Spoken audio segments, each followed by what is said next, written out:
இது நெல்லை ஜானின் சுனாமி அலையோசை. இன்று சென்னை தேவநேய பாவனர் நூலகத்தில் நடந்த ஒரு விழாவில், கல்வி அமைச்சர் கலந்து கொண்ட ஒரு விழாவில் கலைஞருடைய படத்தை அகற்றியிருக்கிறார்கள். எந்தவித முகாந்திரமுமின்றி. முன்னாள் முதலமைச்சர்களான காமராஜர், அண்ணா, எம்ஜிஆர் படங்கள் இருக்க இந்த கலைஞர் படத்தை மட்டும் அகற்றியிருக்கிறார்கள்.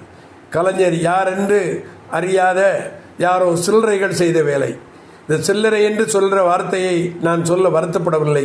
நேற்று முதலமைச்சரே சொன்னார் திருச்சி மீட்டிங்கில், அல்லறை சில்லறைகள் என்று.